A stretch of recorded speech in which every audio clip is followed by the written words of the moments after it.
Hello and welcome, YouTube family. Hit like and subscribe as we dive into the biggest transfer stories with Fabrizio Romano. Vamos! There's only 1 week to go until deadline day, and the transfer market will be at full throttle until the window slams shut. Pierre-Emerick Aubameyang, Wesley Fofana, Antony, and Cristiano Ronaldo are just some of the names that could be on the move in the next few days. And I'm joined by my brother Fabrizio Romano to break down the latest news and rumors from the transfer world. Qué Golazo, a live episode, begins right now. Hey everybody, welcome to Qué Golazo Pod on Twitter, youtube.com/Qué Golazo. We are so close on getting 22,000 subscribers. Let's keep on going. Thank you so much for the love. Fabrizio Romano, how are you, my man? How's everything going on this beautiful Wednesday? All good, my friend, all good. Nice to see you as always. Many things happening, so my phone is always ringing and always ready to answer. Your phone is always ringing, it's always buzzing. We won't take any more of your time, so we got a lot to go through. And by the way, it's a live episode today, everybody, so make sure that you throw in your questions. Our producer, Des Norris, will send them to me, and we'll try and get them by the end of the show. We're trying to do as much as we can in this show. First of all, by the way, Barcelona and Manchester City face off today at the Spotify Camp Nou in a great game for a greater cause, a friendly match to help fund research about ASL. You can watch the game exclusively on CBS Sports Network at 3:30 Eastern. Speaking of Barcelona, Fabrizio Romano, let's discuss how the Catalan club is doing. I hear, obviously, the Portuguese star Bernardo Silva was an interest for a while, but he's still at Manchester City, of course. Ferran Soriano, by the way, says it's a little late to discuss ins and outs. I'm intrigued by that comment. What's the latest with Barcelona, specifically Bernardo Silva?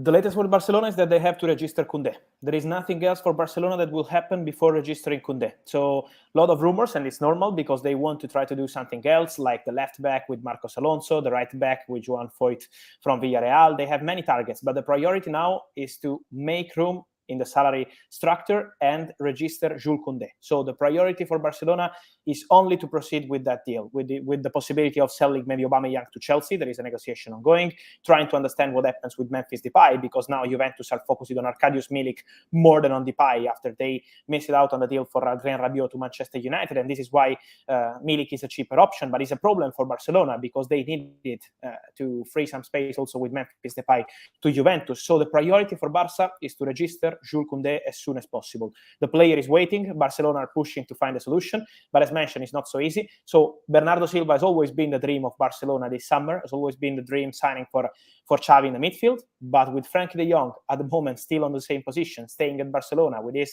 ideas of staying at Barca, it's really complicated. And as you mentioned, Ferran Soriano confirmed that the intention at Manchester City is to keep the player and to plan with the player, also because replacing Bernardo Silva in 7 days is not so easy. So this is why for Bernardo, the moment everything is not proceeding, everything is quiet. It's true that Bernardo also had this dream of joining Barca, but he's not going to force anything with Man City. He will be respectful. And so now the priority for Barcelona is to register Jules Koundé as soon as possible. Okay, Jules Koundé, the center back, of course, is the main component, the main factor here. How about the outs, very specifically on Sergiño Dest? This being a USMNT-centric podcast, Fabrizio Romano, we've known for a while he's not in Xavi's plans. What's the latest on Sergiño Dest in terms of him leaving Barcelona? Basically, still in the same situation, similar to Frenkie de Jong. In the case of Sergiño Dest, the intention of Barcelona is to find a solution. The intention of Xavi is to send him out of Barca to find a solution maybe in Premier League with some Premier League club. But as of now, Sergiño Dest is still intentioned to stay at Barcelona, to fight for his place and to have an opportunity at Barca. So it's another complicated one for Barcelona. Let's see if some important club will jump into it and so will change the situation. But as of today, while we're speaking, both Frenkie de Jong and Sergiño Dest insist to stay at Barca. So it's not easy. It's not easy in this moment. But for Sergiño Dest, I would keep the situation open till the end because maybe some important European club can decide to go for him. Of course, our headline perfectly describes the situation of Barcelona, Barcelona's complicated window. Let's go from Barcelona and into the Premier League and Chelsea. We mentioned Aubameyang. What's the latest from Chelsea's side regarding Aubameyang? And then obviously adding even deeper back then to Wesley Fofana, who you have reported for a while now. He's wanted to go to Chelsea. Leicester City seem to be open to it. So what's the Chelsea situation, both offensively and defensively? Yes, they're working on Aubameyang, and for Aubameyang there is still no agreement with Barcelona. I think it's a strategy game now. Chelsea know that Barcelona need to register Koundé and need to sell Aubameyang if they want to make some room for him.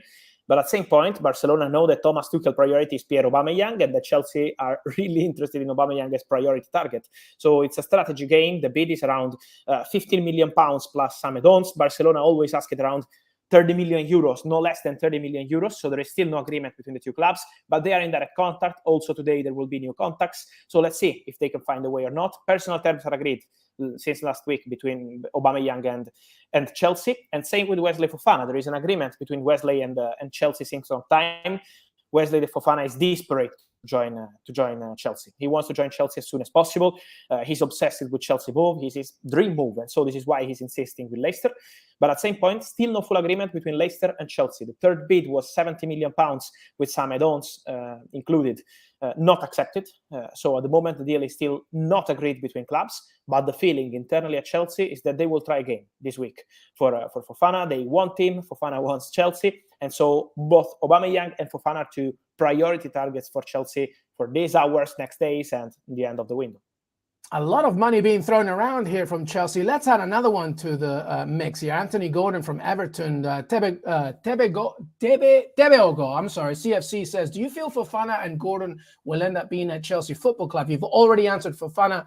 Let's focus a little bit on Anthony Gordon, the Everton attacker, because he also reportedly really wants a Chelsea move. Yes, he really wants Chelsea to move. He has an agreement with Chelsea on a 6-year deal. He feels there is an incredible opportunity for him to go to Chelsea, super young, and so to have this opportunity right now is something really huge and big. But at the moment, still no agreement with Everton. Yesterday, Frank Lampard was so clear they want a quick solution for this story, so to reach an agreement soon or to keep the player.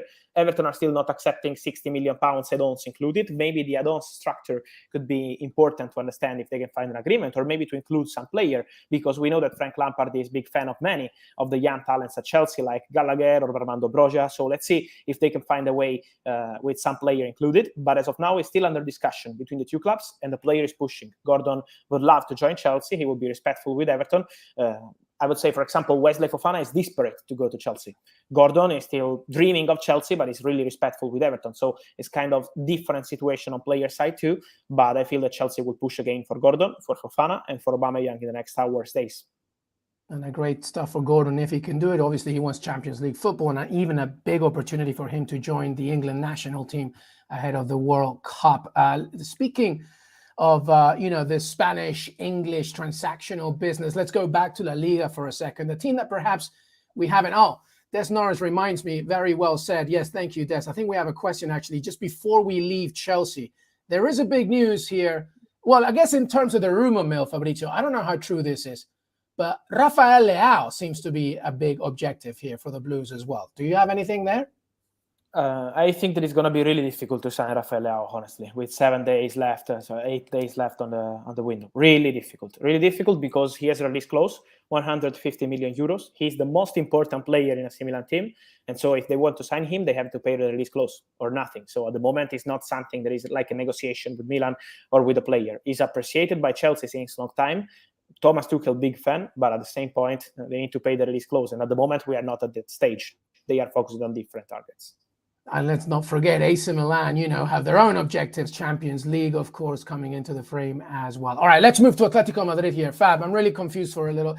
Diego Simeone, after the Villarreal loss, came out with a quote, and it kind of confused me a little bit. He said, I feel like it was a warning to Atleti fans, and maybe you might have to expect a few exits. He said, hopefully those of us who are here will stay, and if one leaves, another will arrive. And neither club nor the team will be harmed. So I'm thinking about the likes of somebody like Alvaro Morata, of course, who remains a topic of conversation, Antoine Griezmann as well, and even maybe Joao Felix. Is there anything going on that we don't know about Atletico Madrid, possible outs?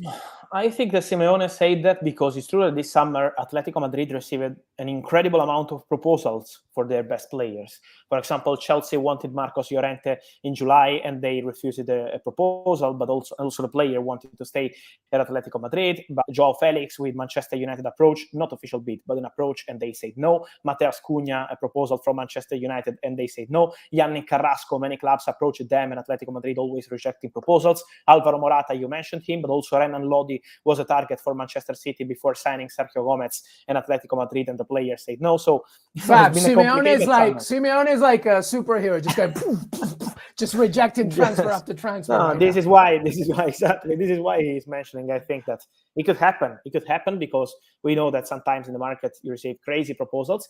At the moment, there is not a negotiation like advanced for any player, any important player to leave Atletico Madrid. But it's fair to say that in case that happens, they are prepared to go on the market for any replacement. So at the moment, they know that their player are really wanted on the market, but it's still not something advanced or close. So let's keep an eye on Atletico Madrid till the end, because we are also used to see Atletico Madrid as part of crazy deadline day. For example, last summer was the case with the Griezmann, Saul, and Luke de Jong story with Barcelona and Sevilla. So it can also happen this summer, something like that. But at the moment, it's still nothing advanced. Yeah, good point. Keep your eye on Atletico Madrid until the very last second of the transfer window here. All right, we're going to take a break, everybody. When we come back, we're going to aggressively answer your questions, and some include, of course, some business with Newcastle United and a certain Swedish striker. No, not that one. Manchester United and much, much more. Fabrizio Romano in the house. LME here. We both look like we're about to, go to a Gap commercial. I look pretty good with a white t-shirt. But we'll be right back, taking a break. When we come back, plenty more. Qué Golazo live with Fabrizio Romano. We'll be right back.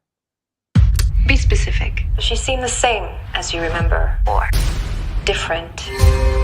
Something's going on with Esther. It's more than that, Mother. That's exactly what I'm afraid of. Esther's behavior has been so erratic. Who are you? My name is Esther. Orphan First Kill. Rated R. Now streaming on Paramount Plus. Welcome back, everybody. Fabrizio Romano, LME, Qué Golazo live, transfer chatter. Paramount Plus, by the way, is the only place to stream every minute of every Serie A match.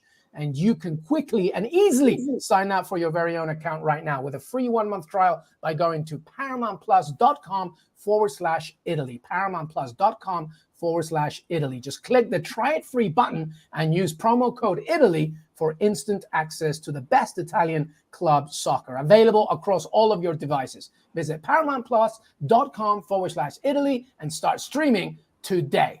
All right, Fab Romano, you're a busy man. I know that your phone is buzzing and buzzing and buzzing. Let's talk about Newcastle United. You came out just now before you came on live. So some major reports here regarding the very talented striker and Newcastle, Alexander Isak from Real Sociedad. What's going on? Yes, there is an agreement in place between Newcastle and the Real Sociedad for Alexander Isak. It's going to be around 70 million euros. They're still discussing the payment terms and the add-on structure, but everything will be completed soon. There is an agreement on personal terms with the agents. So Newcastle are closing on this Alexander Isak deal. It's a matter of final details. We know they're working on João Pedro too since 2-3 days. They have an agreement ready with Watford, waiting to send the official documents and then to complete the deal. So this is another important stage of the negotiation to sign the contracts, but Watford are waiting for Newcastle. So this Isak deal, I think it's really important because it's a club record fee for Newcastle. It's also a club record sale for Real Sociedad. A really talented player. So let's see the timing to complete the deal. It will happen before the weekend or not, but everything is on track between Newcastle and Real Sociedad. And I think it's a really important one. He's a player we mentioned many times on the market because in January he was one of the potential targets for Arsenal. He's been in the list of many important clubs for many months. And now the opportunity for him to move to the Premier League, to show his skills in the Premier League. And again, how smart Newcastle are on the market, how good is the timing, and many times planning with the manager, with Eddie Howe, is doing a great job. So I think a really smart signing set to be completed. Yeah, you mentioned him as well, but João Pedro from Watford, I know that there was a little bit of a back and forth there between Newcastle and the London club. We have a question from Mishko, thank you so much. João Pedro still going to Newcastle after Isak news? Question mark. I can tell you, till yesterday night, they were just waiting for the documents on Newcastle side. So Watford considered also this deal agreed with Newcastle, and then to send the documents and to complete the deal with Joe Pedro to have a medical and everything. Now let's see after Isaac, but the feeling around the deal is that they're still in contact. So it's up to Newcastle now if they want to complete also this negotiation or not. I think Joe Pedro is a really talented player. He can play as a winger, as a center striker too. He can be really smart solution for Eddie Howe. So let's see what they will decide, but they were still working on it since yesterday night. So it's up to Newcastle now to decide on this one. From one Brazilian in the championship to a Brazilian in the Eredivisie, Antony is a tremendous talent. And it's no secret from your reporting, Fab, that he wants Manchester United. Manchester United, Erik ten Hag specifically want him. What's the latest there? Yes, it's waiting for the new proposal from Manchester United. Let's see if it will happen today or maybe tomorrow, how long it will take. But Manchester United have to submit a new proposal if they want to sign Antony. Ajax are waiting for Manchester United to proceed with the new proposal. So same on player side. He did his best to join Man United because there is an agreement between Antony and United on the contract. He's forcing the move with Ajax because he was not playing with Sparta Rotterdam. He was not training with the squad on Friday and Saturday. So Antony's message to Ajax has been pretty clear. He wants to join Man United as soon as possible. Now it's up to Man United to raise their bid, to negotiate again with Ajax, and to try to reach full agreement. So work in progress, I would say, but now it's time to see what happens on Ajax side once they will receive the new proposal from Man United. So let's wait and see. Here's an interesting one, Fabrizio Romano, that actually, I was just having my coffee earlier today and I turn on Sky Sports and I see our very own CBS Sports Jonathan Johnson talking about the possibility of Cristiano Ronaldo to Marseille, of all places. Is there any truth of that? I mean, he was talking about some reports maybe from France specifically, but, the window is shutting for Ronaldo if he wants to leave. And now Marseille enters the frame. Have you heard anything of this? Honestly, no. I have to be honest. At the moment, no. At the moment, no. Then never say never in the market. Let me say that it would be fantastic to see Ronaldo in Marseille because Olympique Marseille fans are incredible. And so I can just imagine what would happen at the Velodrome in case Cristiano Ronaldo would score a goal there. It'd be ridiculous. At the same point, at the moment, I don't have any information on this one. No. All righty. Well, we'll keep up the track. Sorry. Of course, make sure. No, listen. Hey, all you got to do is just go on Twitter, Instagram, and TikTok, and you'll come up with the news if there's any more developments from that. Hey, we got some Q&As now. Let's go super aggressive before we say goodbye to Fabrizio Romano, which, by the way, you can follow his content every single week. Watenga, Cesar, any updates on Pedro Neto to Arsenal? A lot of questions about Pedro Neto and Arsenal. What's going on? They have to complete the deal for Nicolas Pepe to Nice before entering into the new winger deal, advanced negotiations. And so yesterday, Bruno Lage, after the game from Wolves, he said again that they have not received any official proposal for Pedro Neto, but Arsenal interest is there. He's one of the big names they have in the list. And so I'm sure that they will be on it once they will sell Nicolas Pepe to Nice or loan out him to Nice because it's going to be a loan deal for one season. And so negotiations in progress for Pepe, and then we will see what happens with Pedro Neto, step by step. All right. Is there anything more regarding Arsenal? Tielemans from Leicester City as well. I hear that, last time you were talking about him, that Leicester City were opening to the idea, perhaps. What's going on there?